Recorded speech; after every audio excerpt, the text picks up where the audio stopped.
Chapter 3.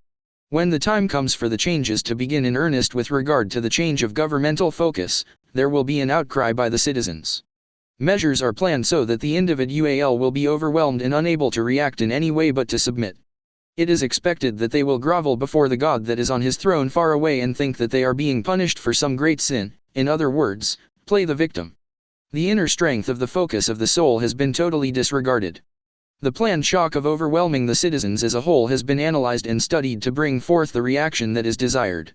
As in all experiments, the outcome is influenced by the expectations of those setting up the criteria. The scientific data so prized by the scientists of this era is as accurate as the opinions of the moment allow. Thus, as new possibilities are considered, the old theories crumble eventually and are replaced. This indicates that the possibility exists that the expected reactions of humanity might indeed be replaced by actions that do not fit their planned scenario. Mankind has been taught to distrust his fellow beings. Few have any realization of the interconnections that exist through the sharing of the source of their manifestation into experience. Since all are emanations of the Creator focus in self-contemplation, you can rely on the fact that there are connections that are unknown and power within these connections that is wholly untapped. We have previously discussed the concerns of the situation as it presently exists on this planet and the importance of the convergence of the cycles with regard to the importance of the transitions that are available. It has been emphasized that all levels of consciousness including the Creator are focusing upon this process. At this sequential place in the scenario, watchfulness is all that is being focused. However, when it is appropriate, you may be assured that activation of latent abilities that are available within the consciousness and the physical structure of the human body can and will be stimulated. The ability to receive this stimulation and accomplish what will be needed will depend upon the conscious awareness and in particular the ability to accept self-empowerment within a holistic pattern of behavior. The energies that will be encountered in the approach to and passage into what you refer to as the photon belt will not be the same as are being experienced now. The last of the current polarity cycle is reaching its completion. Here again it is difficult to put into linear terms for your understanding processes that are of a holographic nature. Within a holographic framework, all is interactive within a cooperative format. When an imbalance is present, all that remains in balance becomes focused to regain the balance of the whole. There is a generation of interactive energies to awaken latent connections to bring forth whatever is necessary to allow the return to balance. We return again to the understanding that thought has the capability to think. All that is manifest in all forms is thought into being from pure potentiality and is interactive within itself. This is a natural process. In its simplest explanation, each human is a thought that thinks and therefore is self-aware. As above, so it is below. The entire galaxy, and more, is thought that thinks and is self-aware. The goal of the new paradigm in simple terms is the transition of humanity from victim consciousness into self-empowerment, which will result in a rise in the vibratory emanation of the planet and its inhabitants. Planting the means to make this transition is the goal of this segment of the ground team. Once planted and released to accomplish its intended effect, the stimulation of the latent connections will move it through the mass consciousness to all humans able to accept and begin to function within its concepts. The next step to follow will be the spread of the understanding of the four basic universal laws and the application of these within each individual experience. These concepts are included in the handbook, and once the critical few begin to study and practice them, more latent connections will begin to open to the stimulation that will be coming to the planet with increasing frequency. It is easy to get caught up in the fear of what might happen based on the present consciousness of the planetary inhabitants. However, it is important to stay within the understanding that this consciousness is ripe for change and that it is now underway. There are other ground teams accomplishing their assignments that dovetail and provide the holographic synthesis that is now taking shape. The situation is not hopeless, but is encouraging indeed. As each member has been stimulated into awakening to their assignments and have proceeded, most times through the need to do whether it made any logical sense or not, so also will that process spread through the mass consciousness. You have been programmed to distrust your humanness. Through empowering the personal self, it is necessary that you choose to trust the empowerment of your fellow man. Will there be exceptions? Yes, there will. One of the latent functions that will be stimulated will be discernment. You will know, and when you trust the process, those will not be encountered. Victim consciousness will draw victim experience through the law of attraction. Those who move to self-empowerment in a holistic way will continue to evolve into greater experience and be drawn together to create the new paradigm. This is not a message of deception. You are thought capable of thinking. There is a group consciousness that thinks. You can change your mind, thinking, And so can it. It is a matter of seeding the process with an alternative that has powerful appeal.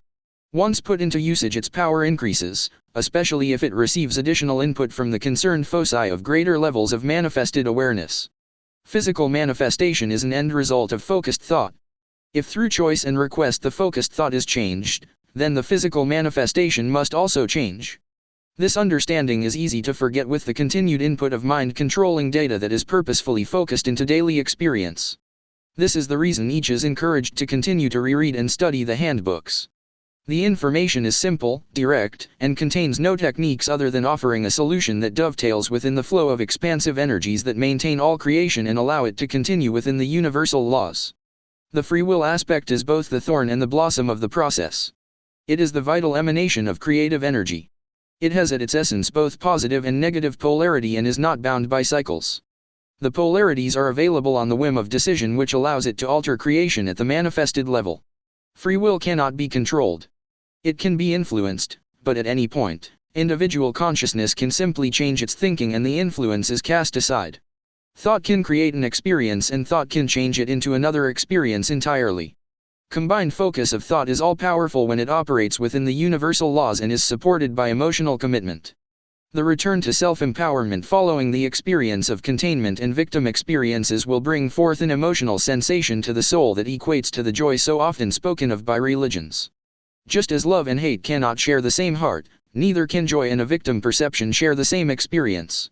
The courage to choose comes as the responsibility of humanity to create its experience, in this instance with all possible help available for the asking. 2-4.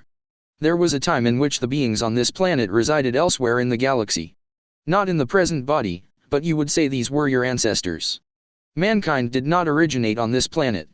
To those who currently believe that you came into being out of some primordial soup, this shall be an affront to that theory. However, through consideration of the laws of the universe, remember that creation is possible through intent and purpose. Development of body, mind, spirit, and emotion does not fit into the criteria of random selection as a possible scenario. Indeed, the physical body does match the physical attributes of the earth mineral content, but that is through the law of attraction that allows for adaptation within the environment. The marvel of the human body is that it has adaptive capabilities that make it possible to survive in hostile environments. This is surely being proven by the introduction of purposeful chemical abrasive combinations and vibrational variations designed to destroy it.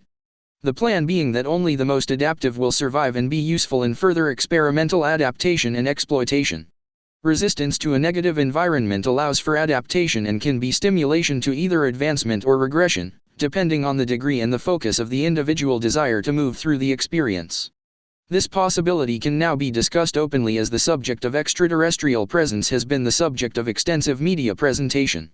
Though many older people still resist the possibility, most children accept it as true and dream of traveling to take part in other planetary experiences.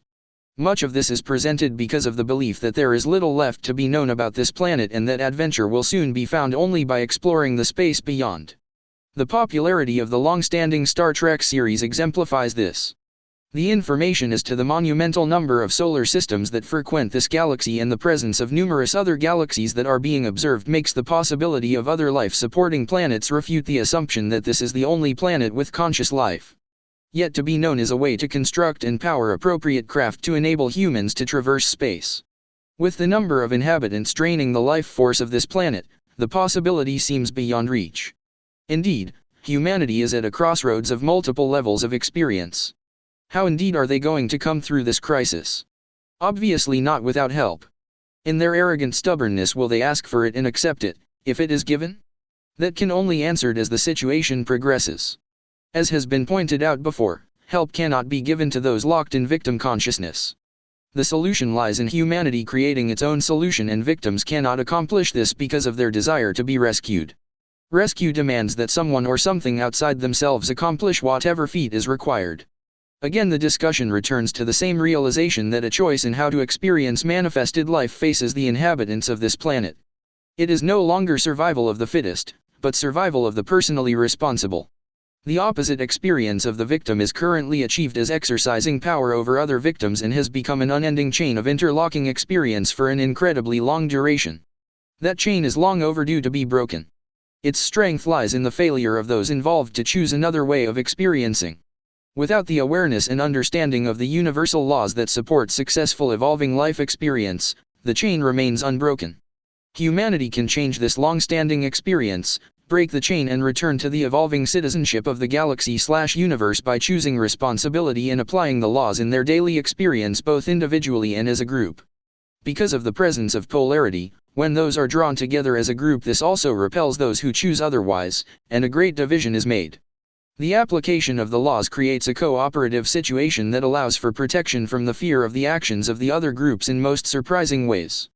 The vibration increases rapidly and protective means are most creative indeed. The question arises from a point of overview: if victim consciousness is present in our experience, then is it present within the consciousness of the Creator? The obvious answer is yes. The Creator is in self-contemplation for self-evolvement. At this level, the tiniest imbalance must be fully understood and cleared. You are that clearing process. When you move through it and arrive at personal responsibility, another phase of that imbalance is resolved. A wisely pruned vineyard produces a prolific, healthy crop. Once this imbalance is pruned from your experience, yours will be a healthy and prolific experience. It is not our purpose to assail the current beliefs in a frontal attack causing resistance and stress, but to give a gradual and convincing alternative to lives that have been lived in frustration and grim survival. Ending lives in pain and disease is demonstration of the soul consciousness of the denial of a solution by those experiencing this descending cycle of manifested circumstances. What appears as a complex and impossible situation has a simple solution. A change of attitude and application of simple understandable laws will provide the passageway through to new experience. Creation does not provide for suffering to buy anything but more suffering. It is a free will choice. Therefore it is time to opt for a new experience by giving up what does not work and has not worked for an eon of sequential episodes. The laws of attraction, intention, and allowing used purposely through free will choice are the criteria that will allow for the free DOM of humanity and its return to full galactic citizenship and the ability to travel freely. Failure to follow these guidelines will require placement of those individuals into another learning situation. You are being offered the opportunity to begin again with the basics and incorporate them into your experience and surge ahead in a leap of consciousness that is unparalleled. How sad it will be if you stubbornly refuse to take advantage of the opportunity. End chapter 4.